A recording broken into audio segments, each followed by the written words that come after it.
I opened the hotel room door, hands trembling, heart pounding, not because I was afraid, but because I already knew what I was about to see. There she was, my wife, laughing, lying tangled in the sheets with the man she once called a friend of the family. She didn't even flinch when she saw me, just pulled the blanket tighter and looked away. That moment broke me. But I didn't scream. I didn't fight. I smiled.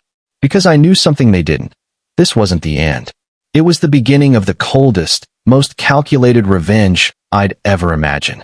Emily and I had been married for 10 years. High school sweethearts turned husband and wife. We built a life together, a house, a dog, 2 kids, and a routine that felt safe. Maybe too safe. I thought we were solid. I thought our late-night talks, inside jokes, and shared dreams meant something.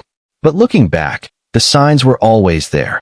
The late nights at work, the sudden lock on her phone, the emotional distance she called stress. The day I caught her wasn't planned. I had flown back from a business trip early to surprise her on our anniversary. I had flowers, a gift, and a heart full of love. And in a single moment, all of that shattered. But I didn't confront her. I told her I had to go back on another trip, kissed her forehead, and smiled. And that night, while she slept beside me, I lay awake, burning inside. I didn't sleep for days. I didn't cry. I planned. Over the next year, I transformed. I documented everything. Her phone records, secret meetups, messages she thought were deleted. I met with lawyers quietly, shifted assets, rerouted accounts, and built a financial wall around everything I had earned. But the worst part wasn't the betrayal. It was pretending to still love her. I'd wake up, make her breakfast, smile in photos, play the perfect husband while my inside screamed. I watched her lie to me every day. I watched her hug our children with the same hands that touched another man. Friends noticed something was off. My mother said, "You seem distant."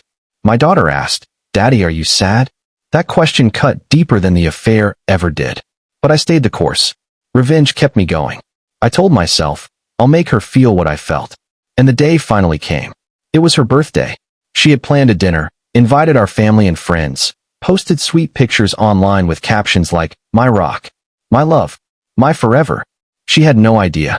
Halfway through the dinner, I stood, raised a glass, and gave a toast. I thanked everyone for being there, for supporting our marriage, and then looked her straight in the eye. And I said, I'd like to make one more announcement.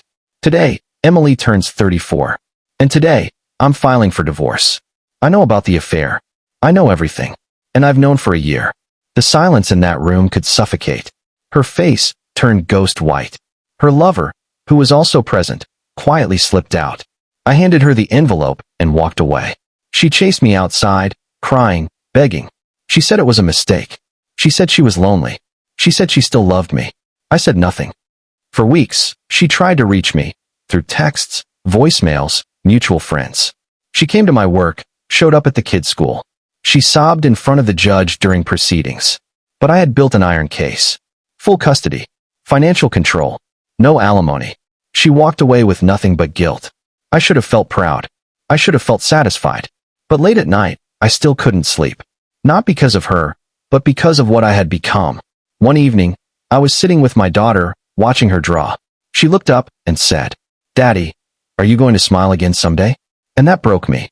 Not because of my ex-wife, but because I realized I had become just like her, cold, distant, emotionally absent. Revenge didn't give me peace. It gave me silence. That night, I cried for the first time in a year. I cried for the love I lost, the man I used to be, and the part of me I destroyed just to win. Months passed. I went to therapy. I slowly rebuilt myself, not as a husband, but as a father, a man, a human. I didn't forgive her in words, but in action. I stopped clinging to the pain. And one day, when she came to pick up the kids, I didn't glare or avoid her. I simply nodded and said, "Take care of yourself." She paused, nodded back, and walked away. That was the real victory. Not what I took from her, but what I finally let go. Revenge may look like justice, but it's a fire that burns both the guilty and the innocent. Healing begins not when they suffer, but when you choose peace over pain. Brain moral of the story. The coldest revenge may silence the enemy, but only forgiveness frees the soul.